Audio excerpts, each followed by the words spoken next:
You think if Iran fully closes the Strait of Hormuz, it stays over there, out on the edge of some map, trapped between Navy briefings and cable news panels. But it doesn't. It comes through your fuel bill, your grocery bill, your markets, your job, your mood, and your illusion that modern life is more secure than it really is. You think global crisis begins with sirens, but most of the time it begins with denial, with people saying, "It won't affect me," right before it does. If you need truth like that in your ear on a regular basis, subscribe now. Not because some channel needs numbers, but because you need reminders. You need a voice that pulls you back to reality when comfort starts drugging your judgment. You need that, because the world punishes people who insist on being surprised by what was always possible. So let's get straight to it. Here's what it really means if Iran fully closes the Strait of Hormuz. It means the world gets a brutal reminder that civilization still runs through narrow gates. It means a thin strip of water suddenly becomes a stress test for the global economy, for military deterrence, for political leadership, and for every person who has built his peace on the fantasy that supply is automatic, stability is permanent, and consequences are optional.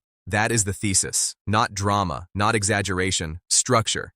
The first mistake people make is childish. They think a closure is just another news event, a few dramatic headlines, some statements from governments, maybe a market wobble, maybe a short spike in oil, then everybody calms down. That's the fantasy. That's what people tell themselves, because the truth is harder to carry. The truth is that the Strait of Hormuz is not just water. It is a choke point, a bottleneck, a narrow artery carrying an enormous amount of the world's energy flow. Oil, liquefied natural gas, shipping risk, strategic leverage, fear. You mess with that, you are not poking a region. You are squeezing a system.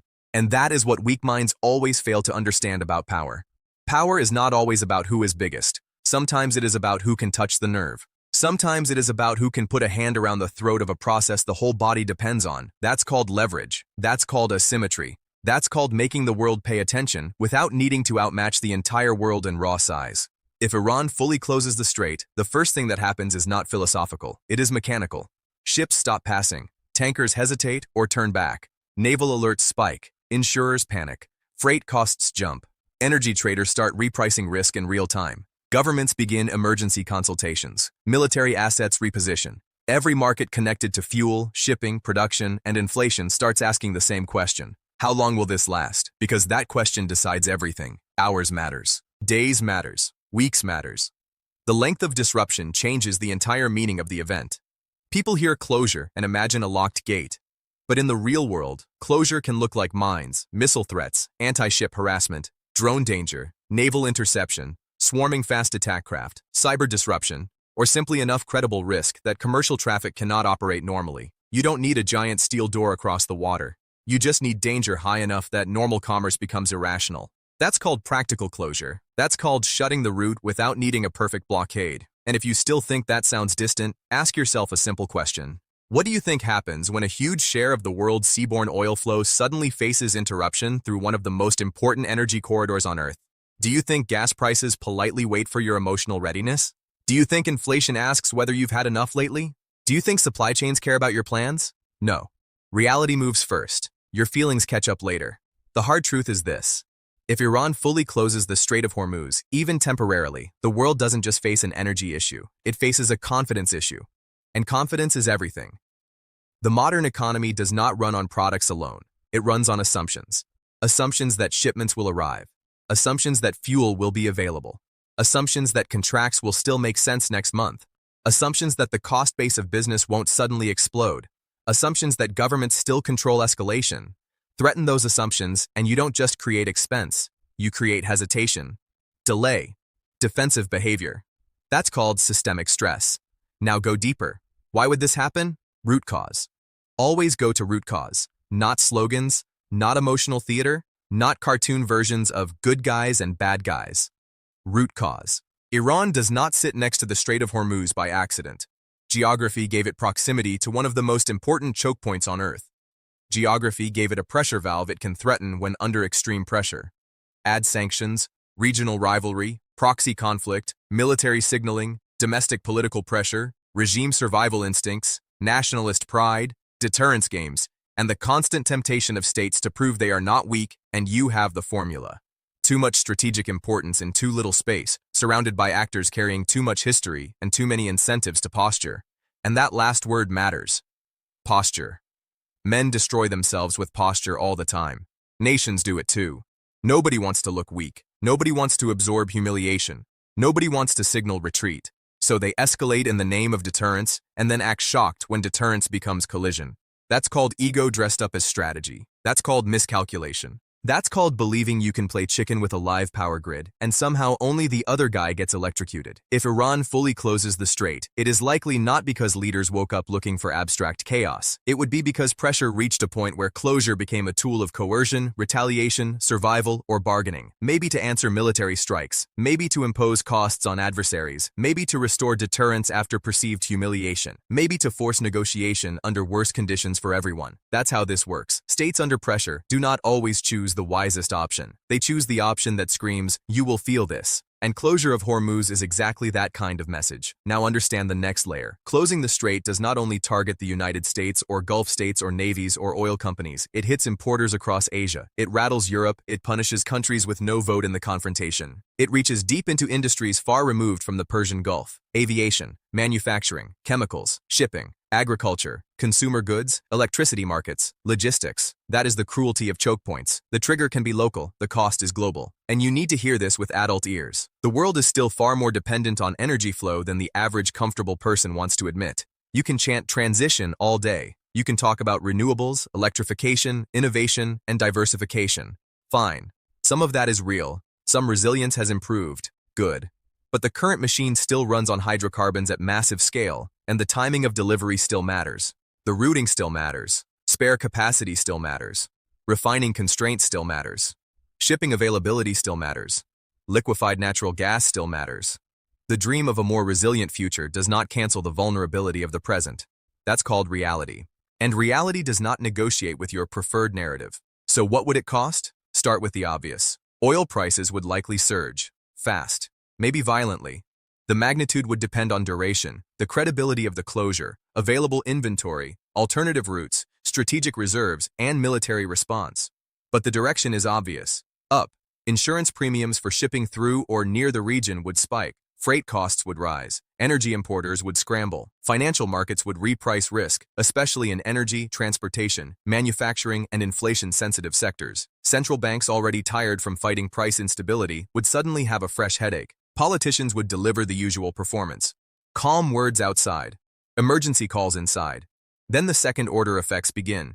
Airlines face higher fuel costs. Transport gets more expensive. Goods that depend on long-distance shipping get pricier. Businesses that were barely holding margins now get squeezed harder. Consumers cut spending elsewhere to pay for essentials. Inflation expectations shift upward. Bond markets react. Currency markets react. Election year politics get uglier. Trust falls. That's what people miss. Crisis is not only the initial hit. Crisis is the chain reaction. One disruption teaching 10 other systems how weak they really are. And if the closure lasted beyond a short window, the pressure gets darker. Strategic petroleum reserves might be considered or used. Allied navies might attempt escorts or clearance operations. Diplomatic ultimatums harden.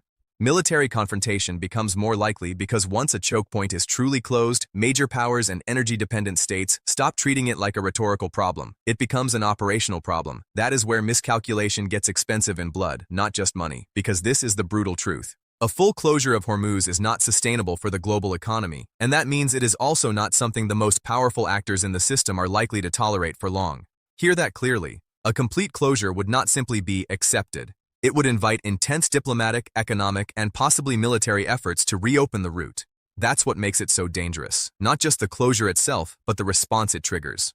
One side tries to create leverage. The other side cannot afford to let that leverage stand. Now you have escalation pressure stacked on top of economic shock. That's called compression. That's called a system running out of room. And narrow spaces are where pride becomes lethal. At sea, under pressure, with armed assets moving and reputations on the line, it does not take much. A warning shot, a misread radar signal, a commander too aggressive, a captain too slow, a drone too close, a mine where nobody expected one. A strike meant as a signal interpreted as a declaration. That is the problem with living near the edge of escalation. The people watching on screens think in narratives. The people inside the machinery deal in seconds. Now let's kill another comforting lie. Some people think the mere fact that closure would hurt Iran too means it would never happen. That sounds smart. It isn't. States sometimes choose actions that hurt themselves if they believe hurting others creates leverage, survival, or deterrent value. Human beings do this all the time. The wounded husband destroys the house in order to prove pain. The undisciplined employee burns a bridge in a fit of pride. The weak man would rather lose everything than admit he lost control. Nations are not magically above that instinct. Self-harm does not disprove intent. Sometimes it proves desperation. That's called escalation born from constrained options. That's called, if I can't get relief, I can still raise your cost. And that is why people who think only in terms of pure economic self-interest fail to understand crisis behavior. Pride, survival, symbolism, regime legitimacy, deterrence credibility, domestic politics, and historical grievance all enter the room. Once they do, clean rationality gets cloudy. Not gone, just cloudy. And cloudy rationality around a strategic choke point is enough to shake the entire world. So reframe the question. Stop asking, would it be bad? Of course it would be bad. That's too shallow. Ask, what does it reveal? It reveals that modern life is more fragile than the average man wants to admit. It reveals that abundance is often built on invisible corridors. It reveals that comfort can vanish, not because civilization disappeared, but because one narrow passage became contested. It reveals that a huge portion of the world still depends on vulnerable flows it does not directly control. And that lesson is bigger than geopolitics. It is personal. Because the same law runs through your life. Wherever too much of your stability depends on one narrow point you do not control, you are vulnerable. If your income depends on one client, that's your Hormuz. If your peace depends on one person texting back, that's your Hormuz. If your confidence depends on comfort, that's your Hormuz. If your identity depends on one job title, one audience, one relationship, one habit, one illusion, then you have built your world on a choke point. And the day it closes, you don't call that fragility. You call it bad luck. But it was structure all along. That is why this matters. It is not just about Iran. It is not just about oil. It is about dependency and leverage. It is about the hidden architecture of vulnerability. Most men do not want to face that because it offends the ego. They want to feel independent while living inside systems they have never studied. They want to call themselves strong while relying on conveniences they mistake for guarantees. They want the image of control without the discipline of preparation. That's called decorative strength. It looks good until stress hits. The man who understands what a full closure of Hormuz really means is different. He is not a panic addict. He is not a doom junkie. He is not screaming online for attention. He is not theatrically informed. He is grounded, still, alert. He understands that the world is held together by systems, and systems have weak points. He does not worship headlines. He studies structure. He asks different questions. What is the choke point? What depends on it? Who can threaten it? What happens if it stalls? Where is the backup? Who has margin and who is pretending? That man does not confuse calm with safety. He knows calm can be temporary. He knows prosperity can sit on top of thin ice. He knows that self-respect requires more than confidence. It requires preparation, boundaries, optionality, reserves, skill, composure. He does not build his life so narrow that one disruption can take his dignity with it. He widens his base. He lowers avoidable dependence.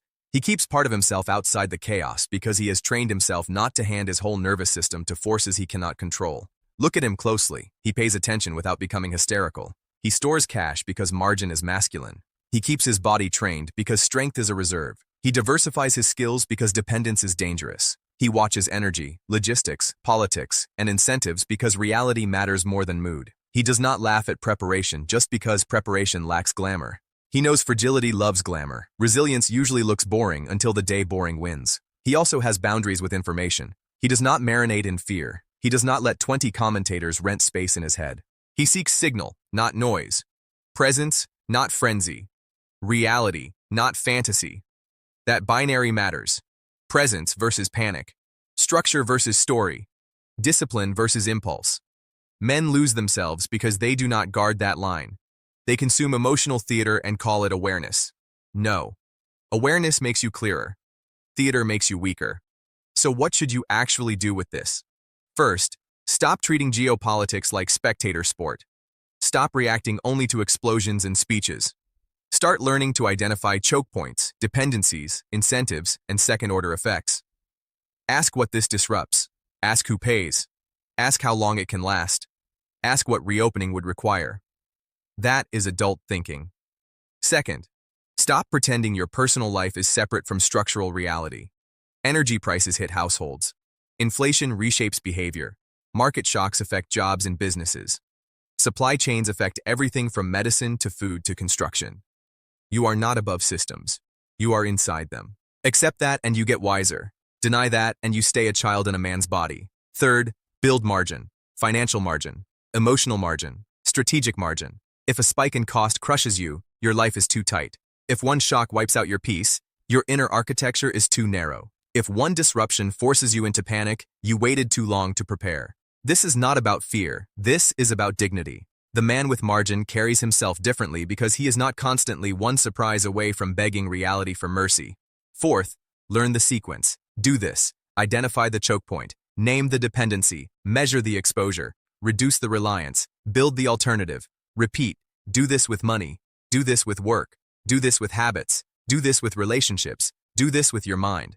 Identify the choke point. Name the dependency. Measure the exposure. Reduce the reliance. Build the alternative. Repeat. That is how you stop living fragile. Stop this. Stop building your peace around convenience. Stop mistaking efficiency for resilience. Stop assuming the route stays open because it stayed open yesterday. Stop outsourcing your understanding to people whose job is to keep you comfortable. Stop needing the world to behave in order for you to stay composed. Stop calling dependence normal just because a lot of people share it. Redirect this. Redirect your attention toward fundamentals. Redirect your money toward reserves. Redirect your habits toward discipline. Redirect your conversations toward reality. Redirect your standards upward. Redirect your identity away from consumer and toward operator. The consumer asks, will someone handle this? The operator asks, where is the weak point and what am I doing about mine? Because that is the deeper lesson of a closed Hormuz. It does not merely show you a geopolitical crisis, it shows you the truth about bottlenecks. The whole world may look massive, but all massive systems have narrow doors. The whole world may look advanced, but advanced systems are still vulnerable to interruption. Your life may look stable, but if it all depends on one thin channel, your stability is rented, not owned. And let me say the uncomfortable part clearly. A lot of men today do not have stability. They have uninterrupted access. That is not the same thing. They have uninterrupted access to cheap goods, easy fuel, easy distraction, easy entertainment, easy emotional sedation. They mistake access for strength. Then one disruption hits and they discover there was no foundation underneath the lifestyle. That's called borrowed peace. That's called outsourcing adulthood. So if Iran fully closes the Strait of Hormuz, yes, the world will talk about oil tankers, naval operations, diplomacy, and inflation. It should. Those are real. But beneath all of that sits the older truth. Your comfort is more conditional than your ego wants to believe. Civilization is not weak, but it is not magical either. It runs on roots, incentives, maintenance, deterrence, discipline, and constant management of risk. Forget that, and the first real shock feels like betrayal. It wasn't betrayal. It was reality reintroducing itself, and reality always humiliates fantasy. Always. That is why you need a harder internal standard, not cruelty, clarity. The voice that says, you are more exposed than you think. The voice that says, calm down and look at structure. The voice that says, if one narrow point can shake the system, then respect the narrow points. The voice that says, stop waiting for certainty before taking responsibility. That's called self-command. You want masculine self-respect? Then stop demanding guarantees from a world built on contingencies. Start becoming the kind of man who can hold form under uncertainty. The kind of man who does not need perfect conditions to stay disciplined. The kind of man who hears about a global choke point and immediately checks the choke points in his own life. Income, debt, skills, health, attention, emotional dependence, logistics, preparedness. He audits, he adjusts, he moves. No drama, no excuses. Because the weak man prays the lane never closes. The grounded man builds another route. The weak man says, surely someone will solve it. The grounded man asks, what if they don't solve it in time? The weak man wants reassurance. The grounded man wants reality. The weak man watches crisis to feel stimulated. The grounded man studies crisis to become harder to break. That difference changes everything. And yes, there is still a place for confidence. But real confidence is not blind. Real confidence is built after honest assessment. After you look at the map, the exposure, the dependency, the consequences, and still say, fine, now I know what matters. That's not denial. That's earned steadiness. That's the kind of steadiness people trust, not the loud kind, the solid kind. If Hormuz closes, markets may surge, leaders may posture, navies may move, analysts may flood your screen with forecasts and graphics and hot takes. Let them. You do not need more noise. You need orientation. What is the actual mechanism? What is the likely chain reaction? What are the pressure points? What can I control? What can I prepare for? That is how a serious person thinks. That is how a man keeps his center while the room gets louder. Because your real fight is not with the Strait of Hormuz. Your real fight is with passivity, with softness, with the habit of assuming tomorrow owes you the conditions you had yesterday. That habit makes people fragile. That habit makes people resent reality instead of preparing for it. That habit keeps men emotionally adolescent long after their bodies have aged. So break that habit. Break it now. See the world clearly. Narrow points matter. Leverage matters. Incentives matter. Fragility matters. Preparedness matters. Your private life is not exempt from the same laws that govern nations and markets. Build with that truth in mind, and you become more difficult to shake. Ignore it, and life will eventually educate you in a harsher tone. And that is the reframe. A full closure of the Strait of Hormuz would be a geopolitical event, yes, but it would also be a mirror. A harsh mirror. It would show the world how much still depends on vulnerable corridors, and it would show you whether you have been building your life like a man with options or like a boy addicted to uninterrupted convenience. So use the lesson before the lesson uses you. Tighten your life. Strengthen your finances. Broaden your competence. Guard your attention.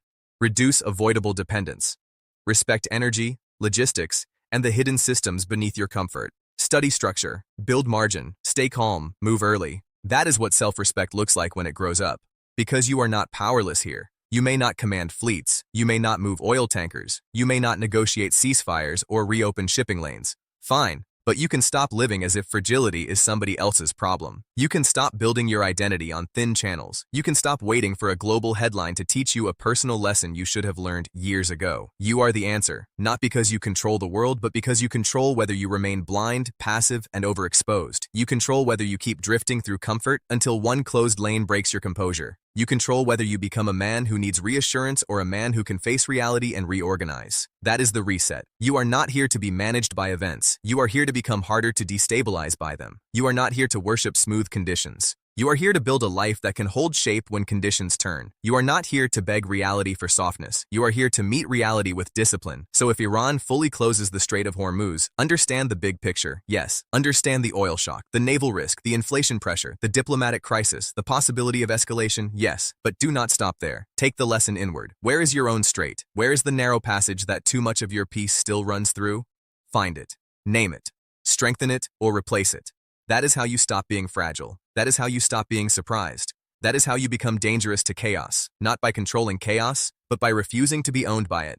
Subscribe if you want more truth like this, more clarity when the world gets noisy, more reminders that comfort is not security and hope is not a strategy. Stay here if you want the kind of voice that drags you back to what is real and pushes you toward what is solid.